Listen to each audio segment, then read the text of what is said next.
පත්තර කියන්නේ තොරතුරු බෙදා හරින අපූර්ව මාධ්‍යයක්. ඒත් ඒක නිර්මාණය කරන්න භාවිතා කරන ක්‍රියාවලිය ආහාර ඔතන්න කිසිසේත්ම සුදුසු නැහැ. පත්තර මුද්‍රණය කරන්නේ විවිධ වර්ගයේ තීන්ත සහ රසායනික ද්‍රව්‍ය විශාල ප්‍රමාණයක් භාවිතා කරලා. මේ තීන්තවල ඊයම්, කැඩ්මියම්, ආසනික්, ක්‍රෝමියම් වැනි බැරලෝහ අඩංගු වෙන්න පුළුවන්. ඒ විතරක් නෙවෙයි, තැලේට් වගේ අන්තරාසර්ග පද්ධතියට හානි කරන රසායනික ද්‍රව්‍යත් මේවායේ තියෙනවා. ඔබ කෑම උතන්න පත්තරයක් හෝ මුද්‍රිත කඩදාසියක් පාවිච්චි කරනකොට විශේෂයෙන්ම උණුසුම්, තෙල් සහිත හෝ ඇඹුල් සහිත ආහාර පත්තරේ ඔතනකොට මේ හානිකර රසායනික ද්‍රව්‍ය ආහාරයට කාන්දු වෙනවා. මේ තීන්ත කෙලින්ම ඔබේ ආහාරයට එකතු වෙනවා කියන්නේ නොදැනුවත්වම ඔබ විෂ ටිකක් ආහාරයට ගන්නවා වගේ දෙයක්. මේ හානිකර රසායනික ද්‍රව්‍ය ශරීරගත වීමෙන් ඇතිවිය හැකි සෞඛ්‍ය ගැටලු ඉතාම බරපතලයි. ක්ෂණිකව ඇතිවන බලපෑම් විදිහට උදර වේදනාව, ඔක්කාරය, වමනය, පාචනය සහ ආහාර ආසාත්මිකතාව වැනි තත්ත්වයන් සඳහන් කරන්න පුළුවන්. මේ විෂ රසායනික ද්‍රව්‍ය දිගින් දිගටම ශරීරගත වෙනකොට මොකද වෙන්නේ? මේවායින් සමහරක් පිළිකාකාරක වෙන්න පුළුවන්. ඒ කියන්නේ පිළිකා ඇති කිරීමේ අවදානමක් මේවාට තියෙනවා. ඒ වගේම වකුගඩු, අක්මා වැනි අත්‍යවශ්‍ය අවයවවලට හානි කරන්න පුළුවන්. ආහාර ජීර්ණ පද්ධතියටත් අහිතකර බලපෑම් ඇති කරන්න පුළුවන්. විශේෂයෙන්ම ළමයින්ගේ, ගර්භණී මව්වරුන්ගේ හා වැඩිහිටියන්ගේ සෞඛ්‍යයට මේවා විශාල තර්ජනයක්.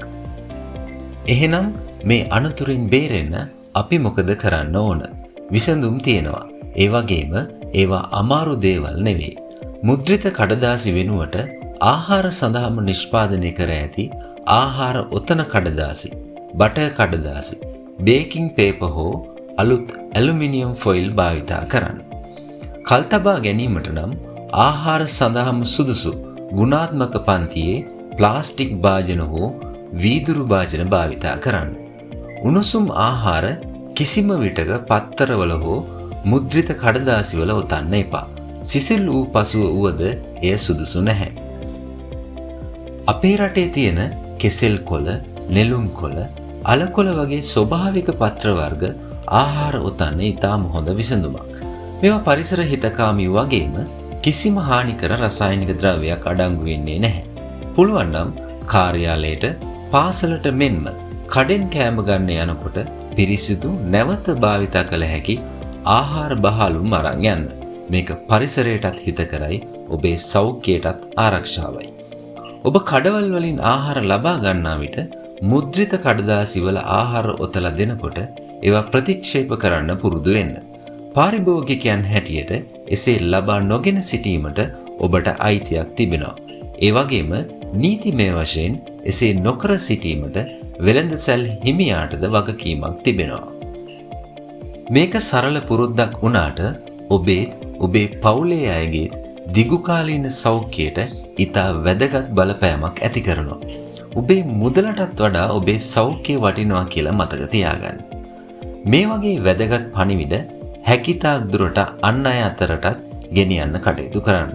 මේ වගේ තවත් වැදගත් සෞඛ්‍ය කරුණු දැනගන්න අපිත් එක්ක එකතු වෙන්න අමතක කරන්න එපා. ඔබේ අදහස් සහ ප්‍රශ්න අපට යොමු කරන්න. මේ වගේ වීඩියෝ එකකින් නැවත හමු වෙනතුරු ඔබට නිරෝගිමත් ජීවිතයක්.